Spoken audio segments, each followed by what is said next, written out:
Magandang gabi sa inyong lahat. Purihin si Jesus at si Maria. Ako po ay si Princess Ariana Yabok at ako po ay ngayon ay magbubulat sa inyo ng isang dakilang manunulat at bayani ng bansa na si Jose Rizal. Alam niyo ba na si Jose Protasio Rizal Mercado y Alonzo Realonda ay pinanganak noong Hunyo 1861 sa Calamba, Laguna. Siya ang ika-7 anak ng mag-asawang Francisco Mercado at Teodora Alonzo. Mga edukadong at may-ari ng lupa.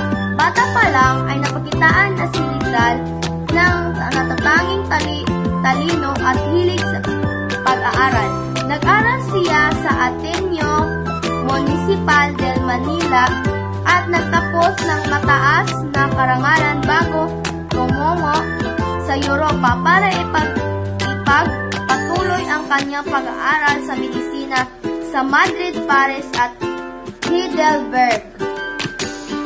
Habang nasa Europa, sumali si Rizal sa kilusang propaganda, isang samahan ng mga Pilipinong intelektual na nananawagan ng reforma sa pamamahala ng Espanya sa Pilipinas.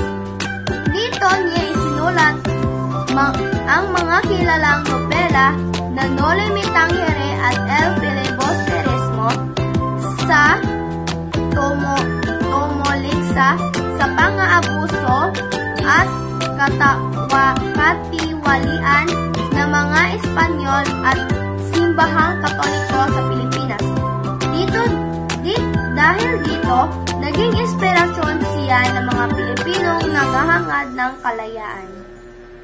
Noong 1892, bumalik si Rizal sa Pilipinas at itinatag ang La Liga Filipina, isang samahang naglalayong nagpatulungang ang mga Pilipino para sa reforma. Gayunpaman, siya ay naaresto at ipinatapon sa dapitan sa Mindanao kung saan siya nagpatuloy bilang manggagamot, guro at siyentipiko. Nang sumiklab ang himagsikan Pilipino noong 1896, si Rizal ay muling inaresto, pinangarantangang ng sedisyon at pinatay noong Disyembre 30, 1896 sa Bagumbayan, ngayon Luneta Park. Ang buhay ni Rizal ay simbolo ng karunungan, tapang at pagmamahal sa bayan.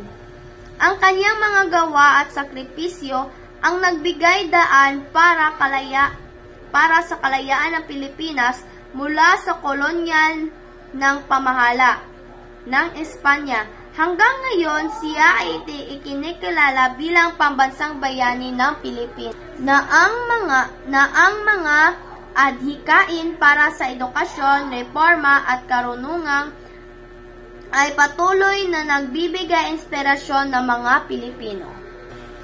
Bakit mahalaga na malaman natin ang talambuhay ni Jose Rizal? Mahalaga na malaman natin ang talambuhay ni Jose Rizal sapagkat siya ay ang pambansang bayani na nag-ambag ng malaking kasaysayan at kalayaan ng Pilipinas. Ang kanyang buhay ay nagbibigay inspirasyon sa pagmamahal sa bayan, nagpupunyagi para sa edukasyon at paglalaban para sa mga karapatan ng mga Pilipino. Sa pamamagitan ng kanyang mga isinulat tulad ng Noli Me Tangere, El Filibusterismo, ipinakita ni Rizal ang mga katiwalian ng mga Espanyol na naging mitsa ng revolusyonaryong damdamin ng mga Pilipino.